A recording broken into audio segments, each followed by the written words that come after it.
Hello everyone, welcome to Uday physics point. आज हम discuss करेंगे लेक्चर नंबर 3 क्लास 10 फिजिक्स।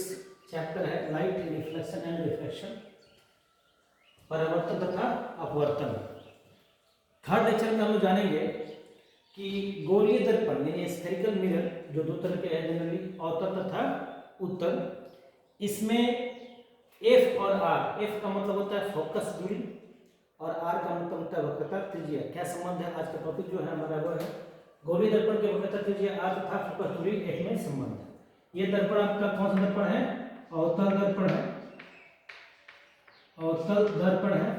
और ये दर्पण आपका उत्तल दर्पण है। इसमें P से लेकर C तक की दूरी है वो है आर वक्रता त्रिज्या, इसका भी वही है। और P से लेकर F तक को क्या कहते हैं? स्मॉल एफ सॉरी, क्या कहते हैं इसको? फोकस दूरी। ओके, अब हम स्टडी करेंगे कि इन दोनों का रिलेशन क्या है। हम जानते हैं, बता दिया था कि बीच का पॉइंट होता है यानी कि एफ जो होता है आर का आधा होता है। ये कहने से नहीं होगा, इसको प्रूव करना पड़ेगा। तो कैसे प्रूव करेंगे? इसके लिए क्या करेंगे, एक पैटर्न ड्रॉ कर लिया हमने, जैसे कि बता रखा था पहले भी हमने। अब क्या करेंगे, हम यहां से एक पैरेलल रे लेके आएंगे। पैरेलल मतलब समांतर रेखा। और कोई भी पैरेलल रेज जब मुख्य अक्ष के समांतर रेखा मुख्य अक्ष पे क्या समांतर आती है तो कहां से पास करती है? फोकस से पास करती है। ये सबको मालूम है, सब फोकस से पास करती है। इसमें क्या होता है, अगर कोई समांतर रेखा आती है तो चूंकि अवतल का फोकस क्या होता है? वास्तविक। और उत्तल का फोकस क्या होता है? काल्पनिक। तो फोकस से डाइवर्ट होती हुई मालूम होती है।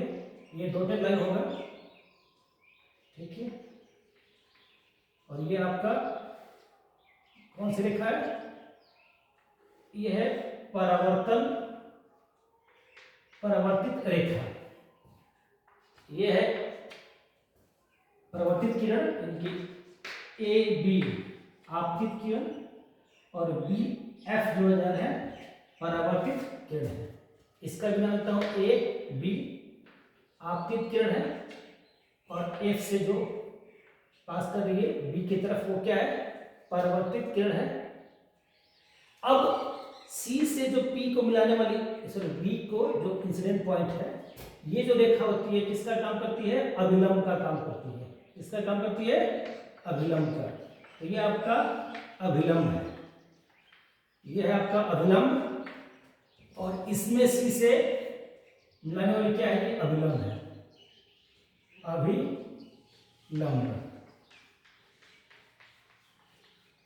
ठीक है। ये जा रही है,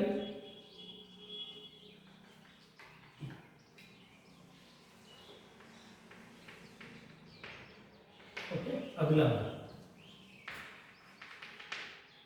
अब हम बात करेंगे कि कैसे प्रूव करेंगे कि P इक्वल टू आर और एफ में क्या रिलेशन है। तो ए बी आपतित किरण और ये अभिलंब। आपतित किरण और अभिलंब के बीच के कोण को क्या कहते हैं? आपतन कोण। इसको रिप्रेजेंट करते हैं किससे? आई से। ये क्या अभिलंब और ये क्या है? परावर्तित किरण। इसके बीच के कोण को क्या कहते हैं? परावर्तन कोण। क्या हो गया आपका? आर। यहां देखिए, ये है नॉर्मल आपका एन, नॉर्मल का अभिलंब वाला। सी से एन में शो कर रहा हूं आपको। तो ये जो कोण है, ये कोण क्या है? ये कोण है आपतन कोण। और ये क्या है? परावर्तन कोण। अब इसका रेफरेंस लेके हमें क्या करना है? प्रूफ करना है कि पी और आर और एफ में क्या संबंध है। चलिए अब बात करते हैं अवतल दर्पण के लिए।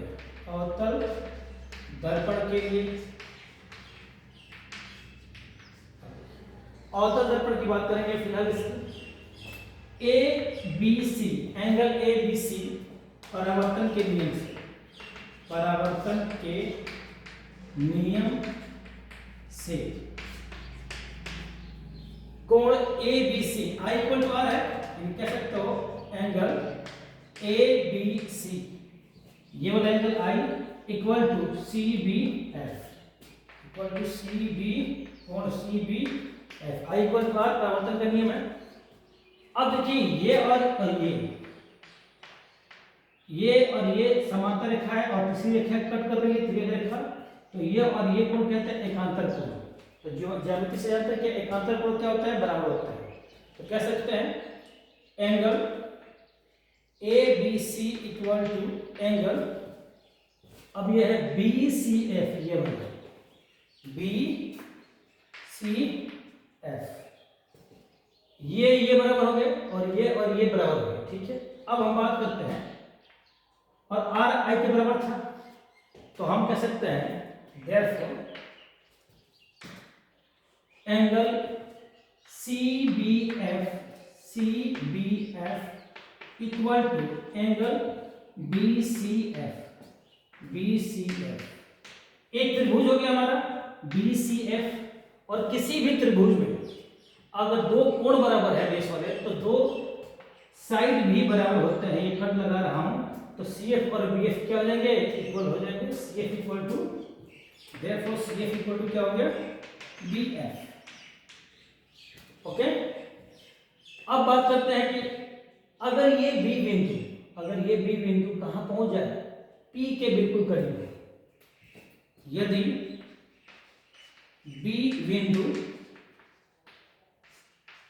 P के बहुत नजदीक हो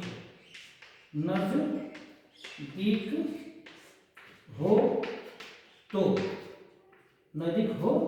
अगर ये B को हम यहां ला दें P के करीब, तो इस BF को क्या कह देंगे हम, PF। B कहां पे आ गया, P के करीब, ये इस BF को क्या कहेंगे, PF। तो BF इक्वल टू PF, लगभग माइनर डिफरेंस है, लेकिन हम कह देंगे इक्वल, यहां से आ गया।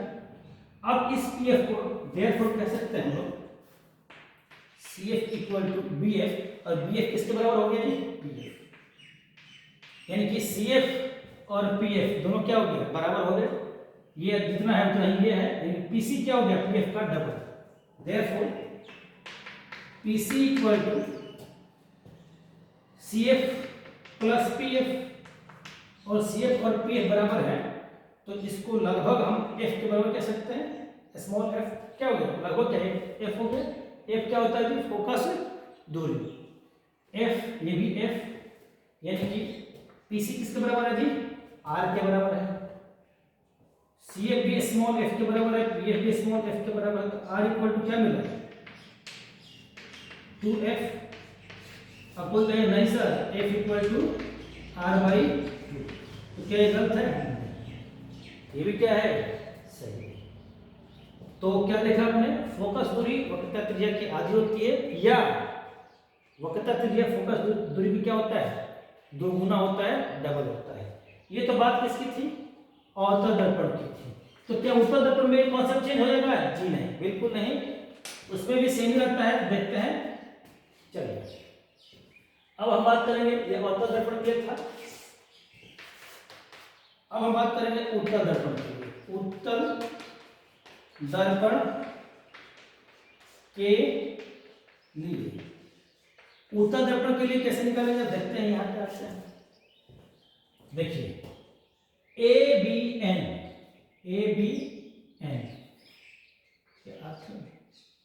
R और F में इसको थोड़ा सा उठा रहा हूं, ठीक है, यहां से ताकि कोई एरर ना हो। सो ये आपका टॉपिक का नाम क्या था, बिटवीन R एंड F, के टॉपिक था, स्मॉल f, नो प्रॉब्लम। चलिए इसका नाम पता करते हैं, ये N हो गया, इसको कहता हूं मैं कुछ M कहता हूं। तो ABN ट्रायंगल कौन सा, ट्रायंगल ABN परावर्तन के नियम से, इसमें क्या लेंगे हम, परावर्तन के नियम से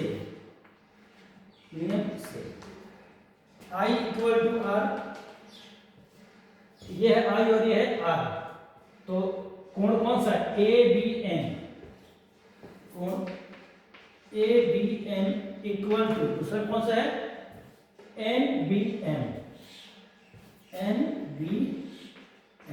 ठीक है।